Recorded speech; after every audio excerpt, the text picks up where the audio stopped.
Constant pain in the knee, difficulty straightening it, swelling, the knee becomes large, warm, and you develop a fever. You may find it difficult to go downstairs. When you go down, the pain intensifies. There is a crunching sound in the knee joint itself. All these are signs of knee osteoarthritis. Friends, today, together with you, I, Maxim Mamchur, a physical therapist and co-founder of the Healthy Movement Network of Physical Therapy Centers, will discuss what can be done with exercises to improve the condition of your knee, reduce pain, stabilize the knee, and generally improve your quality of life. So don't switch away, there will be some interesting exercises. Let's get started. When the protective articular surfaces of the knee joint rub and grind against one another excessively, they will start to wear each other down over time. Why does this happen? Because there is too little synovial fluid inside.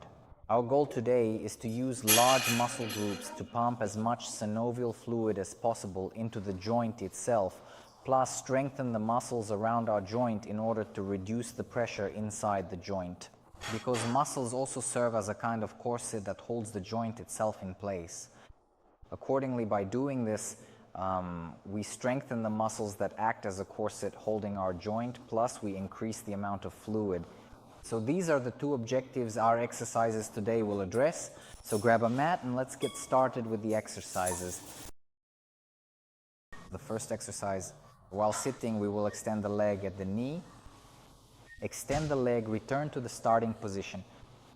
2, return to the starting position. Each time, try to increase the range of motion.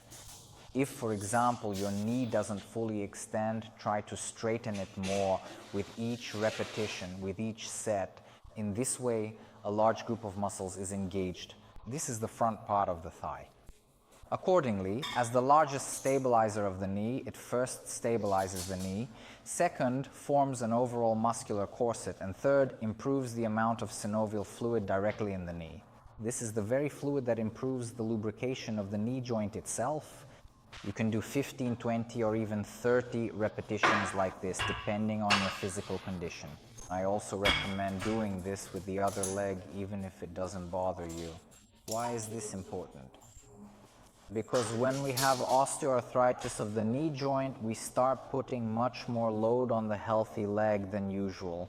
As a result, we accelerate the development of osteoarthritis in the healthy leg as well. That's why it also needs preventive care. Again, 15, 20, or even 30 repetitions.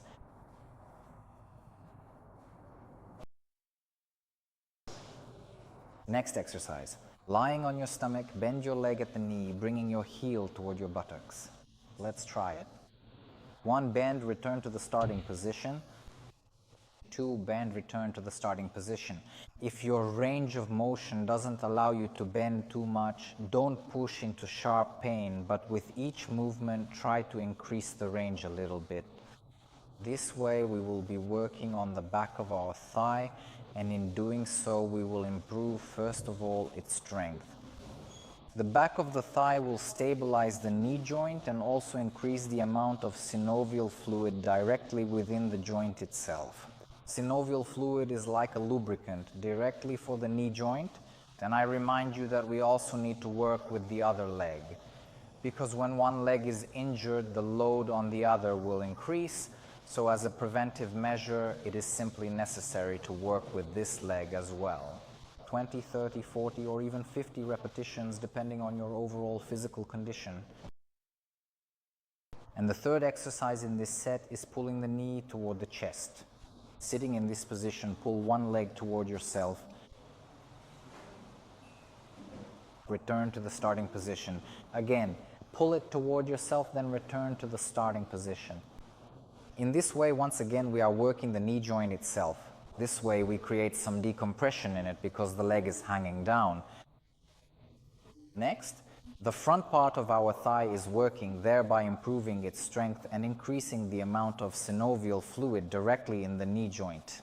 You should aim to perform about 15 to 20 repetitions exactly like this. And then you can proceed to do the very same thing with your other leg, even if that side doesn't bother you at all right now. Generally speaking, 15 to 20 repetitions should be more than enough for a single set. I really hope this was helpful for you and that you'll like this video. Be sure to subscribe and also share it with your friends. And also, if you need help, we are waiting for you at the Healthy Movement Centers. All links and contacts are below this video. See you next time.